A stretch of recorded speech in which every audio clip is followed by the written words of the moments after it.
I'm Michael Hogan. I'm a parishioner at Little Flower Catholic Church here in South Bend. I moved here I would say about 3 years ago. It could be a little off. And have been working in project management.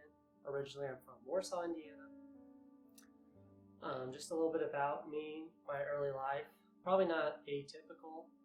I was born in Warsaw to a family of 5, and when I was growing up, one of the main things that I really remember is my dad would always tell me to honor your father and mother, and that life is not fair.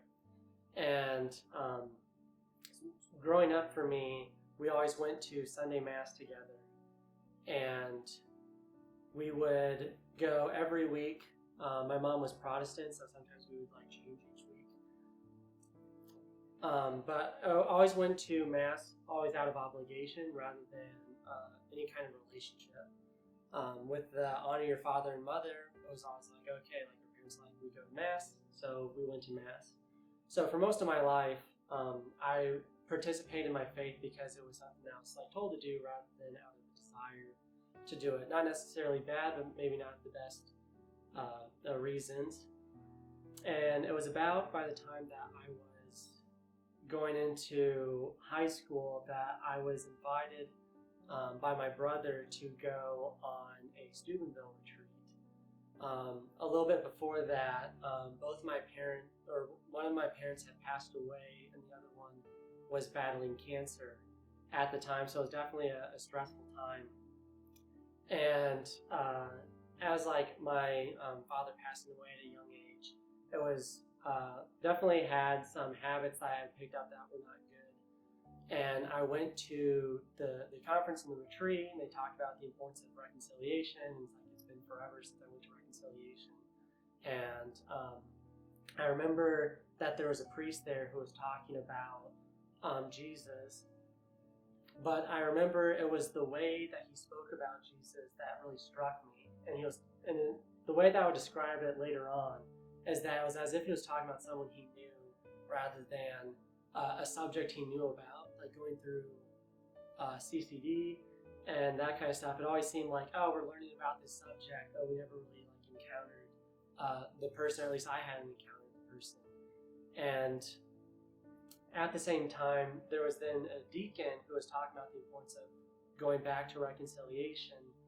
And I knew that it felt like it was I was being spoken to directly, that's something I needed to do. So I made a promise to God right there that at some point during the retreat, I would go back to reconciliation. And so I went back during one of the times, and I got in line, and I was reading through the list of things that you, the list of 10 commandments, and here's some questions to ask. And I knew exactly okay, here's the sins. And I went to the priest and gave my confessions. And usually most people, they go back, they usually give here's or at least this is what I'm told, they usually go out the hardest sins first because then it's easier.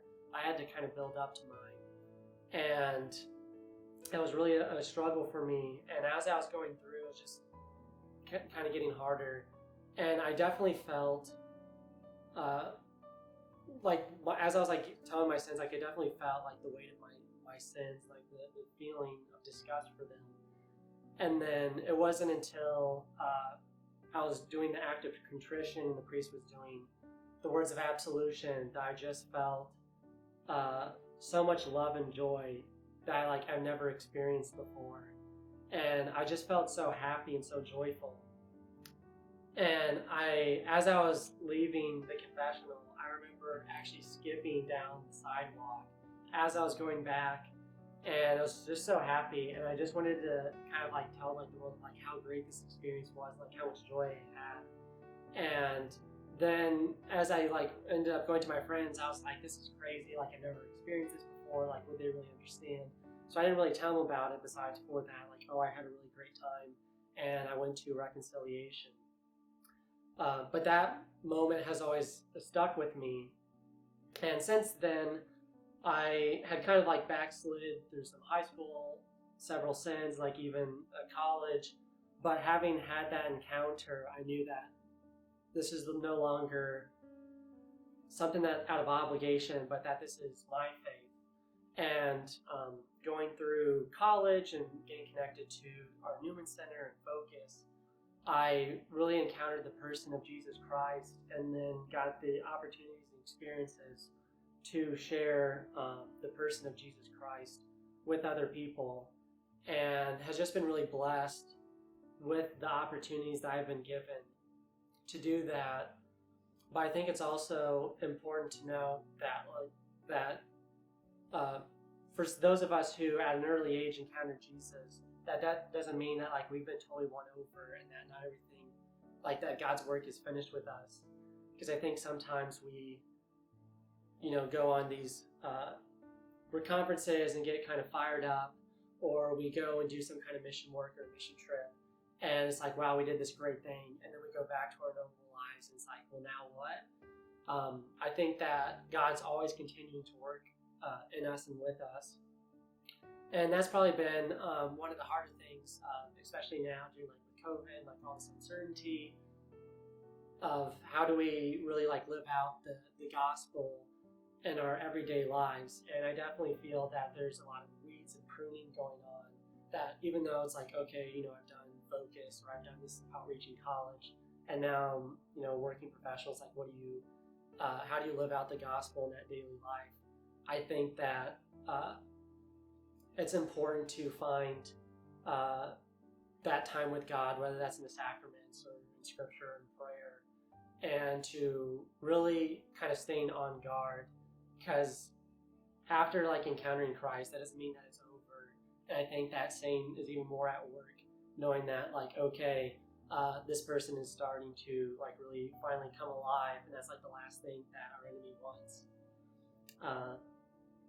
So I just think, have been incredibly blessed having encountered Christ, and keeping that time in the scriptures, but also like staying